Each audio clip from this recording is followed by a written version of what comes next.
بسم الله الرحمن الرحيم. عن معاذ بن جبل رضي الله تعالى عنه قال قال رسول الله صلى الله تعالى عليه وسلم: الجنة 100 درجة، كل درجة منها ما بين السماء والأرض، وإن أعلاها الفردوس. رواہ ابن ماجہ۔ نبی کریم صلی اللہ علیہ وسلم نے ارشاد فرمایا جنت کے 100 درجے ہیں، ہر درجے کا فاصلہ زمین و آسمان کے فاصلے کے برابر ہے، اور اس کا سب سے اونچا درجہ وہ فردوس ہے۔ اور فرمایا وَإِنَّ أَوْسَطَهَا الْفِرْدَوْسُ، اور اس کا سب سے عمدہ درجہ بھی فردوس ہے۔ وَإِنَّ الْعَرْشَ عَلَى الْفِرْدَوْسِ، اور اللہ کا عرش بھی فردوس پر ہے۔ مِنْهَا تُفَجَّرُ أَنْهَارُ الْجَنَّةِ، اسی سے جنت کی نہریں پھوٹتی ہیں۔ فَإِذَا مَا سَأَلْتُمُ اللَّهَ فَاسْأَلُوهُ الْفِرْدَوْسَ، اور جب بھی تم اللہ سے مانگو تو فردوس مانگو۔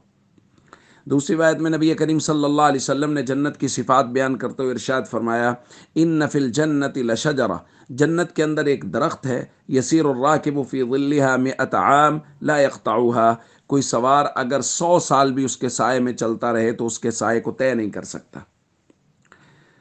دوستو، جنت اللہ کی رضا کی جگہ ہے، اور اللہ نے اس کو مومنوں کے لیے اس قدر خوبصورت بنایا ہے، اس قدر عمدہ اور حسین بنایا ہے کہ حضور کا فرمان جو ہم نے پہلے پڑھا: لا عین رأت ولا اذن سمعت ولا خطر علی قلب بشر، نہ کسی آنکھ نے دیکھا، نہ کسی کان نے سنا، نہ کبھی کسی کے دل میں اس کی خوبصورتی کا خیال گزرا، وہ اس قدر خوبصورت ہے۔ اور جنت الفردوس، جو سمجھ لیجئے جنت کی سردار ہے، وہی سب سے عمدہ ہے، وہی سب سے بلند ہے۔ دوستو، جنت کا تذکرہ کیا جا رہا ہے، اس کا مقصد ہے جنت کا شوق۔ دیکھیے، ہمارے معاشرے کا بھی اصول ہے، لوگ دور دور جا کے جاب کرتے ہیں، ملازمت کرتے ہیں، مقصد کیا ہوتا ہے؟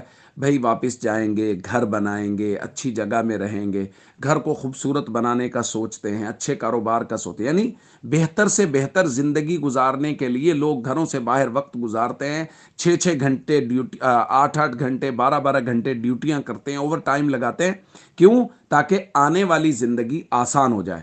دوستو، اصل زندگی آخرت کی زندگی ہے، اور وہ آنے ہی والی ہے، یقینی طور پہ آنے والی ہے۔